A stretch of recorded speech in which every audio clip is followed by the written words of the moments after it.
Hi there and welcome to another Parker Adams Boat Sales video walkthrough. And today I have in front of me a Quicksilver 675 Pilothouse. Now this is a 2019 boat. It's here at Hamble Point Marina and it's a really interesting boat because it's got lots of features which are obviously angled towards, if you pardon the pun, angled towards the angler.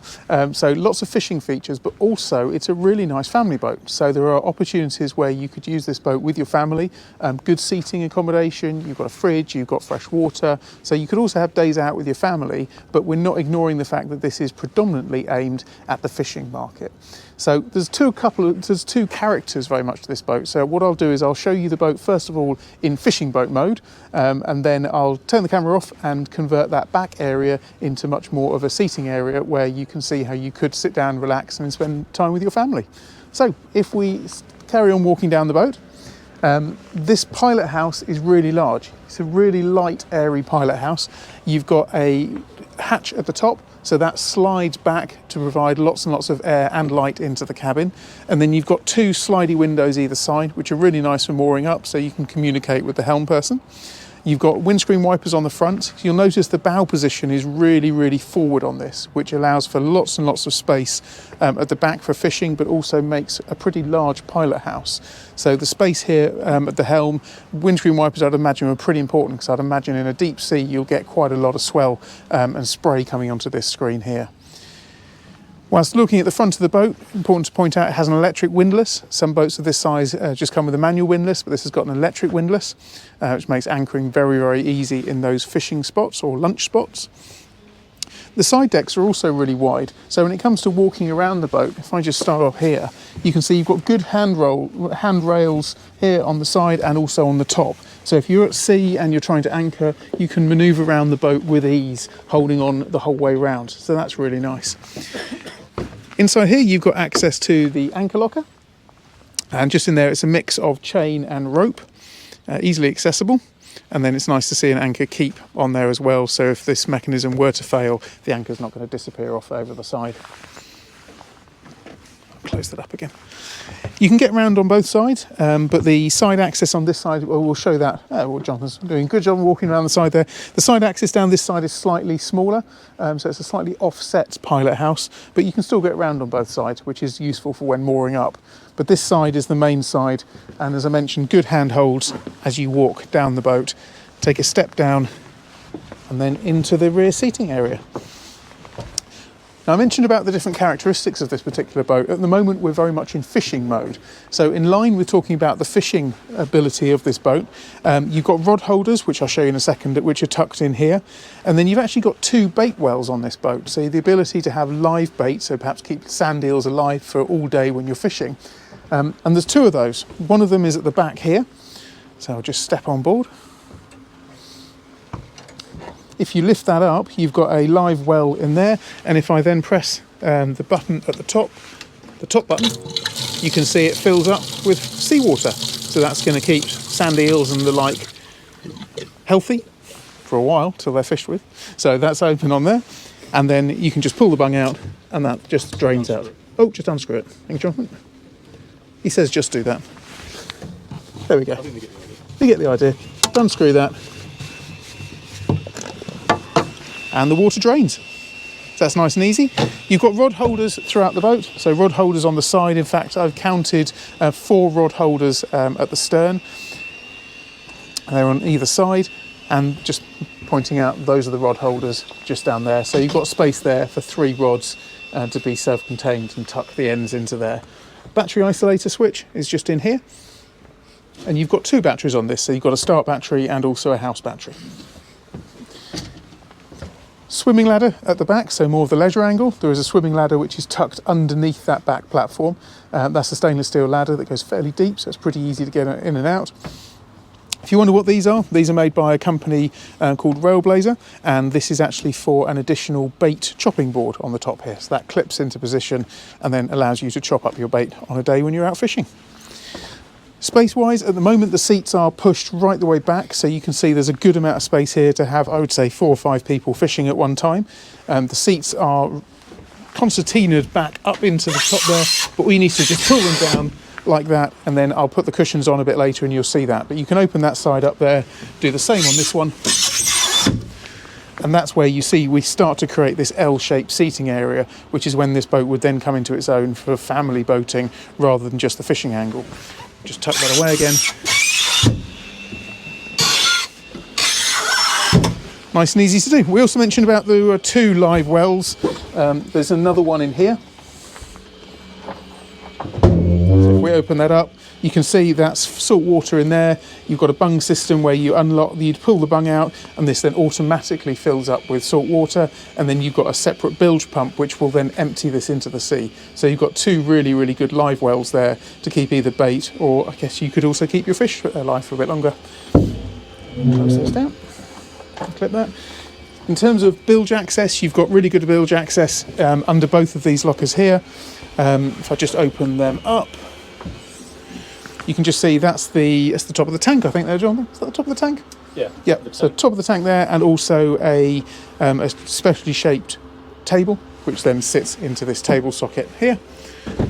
Drop that down, close that, and then under here you've got another access, which in here there's a fishing net in there, you've got a bucket in there, cleaning sponge and a hose, so lots and lots of storage. In fact, there's another space there for 2 more fishing rods as well, so you've got 2 more fishing rod holders in there as well. So space to clip 5 fishing rods that I can see in with ease. Close that up. So while we're in fishing mode, let's carry on inside. You've got a sink. So you've got pressured water here, so if you need to clean your hands while you're out at sea, you've got access to that. You've got a fridge down here, so you can keep your beers free, nice and cold. Very nice condition fridge there, looks pretty much brand new. In fact, I wonder if it is brand new. It certainly looks having had very little use. Storage on this boat, you've got facilities under here to put storage, and then underneath this seat, just pop that off, and you've got a really nice big deep locker in there, and then once again access down into the bilge as well. So dual purpose locker there. If I lift this up, you've got another locker space in there. So good little hidey holes on this boat, so the ways of scurrying all your bits and bobs away when you're having a day out with your family or fishing. The helm position is really nice. It has 2 areas start that again. It has 2 ways that you can sit. You can obviously sit down just like this, and there we've got a footrest, and everything controls are nice and handy. You've got a Simrad plotter in front of us. We've got a Fusion RA70N radio, which can be interfaced with the Simrad if you wanted to. Because it's a part of the Mercury stable, you've got SmartCraft gauges. You can see that this particular engine is 115 horsepower Mariner, and it's done 508 hours, and it was just serviced just last week by the main dealer here on the Hamble.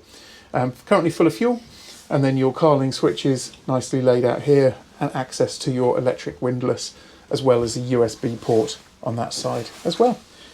Controls are nice and easy, they're just up here. It's a cable control on this particular boat, and then with your trim sensor on either side there. I mentioned there's 2 ways of driving this boat, because you in the seating position just like this, but also what you can do is you can lift the bolster up on the seat and then lift this up into position, and now you can lean back against the seat, and you've now got a fully standing driving position. So it's quite nice to be able to have both of the options on there, and again the throttle is a really nice easy to control position there.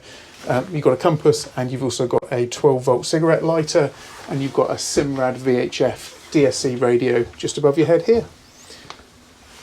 From the helm position, you've got nice easy access to open the windows, so the windows easily slide open and close shut again.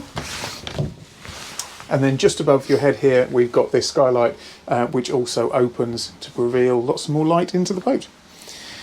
Now, under here, one thing people might be thinking if I'm having a day out at sea with my friends fishing, where am I going to go to the loo? So we have a loo under here. So if we lift up that and open that up, there we have a sea toilet. I would say it's not the most private sea toilet in the world, but it is here. So it's always nice you can happily say the boat does have a toilet. I'll close that down again. You can see the cushions here are for the outside space, so I'm going to put those just behind me here ready to put onto the outside area so you can see what it looks like when it's in relaxing mode. And these are the backrests as well. But to give you an idea of the size of space for here, it's actually quite a nice area here. Certainly big enough to put holdalls down. I think you'd struggle to sleep on that.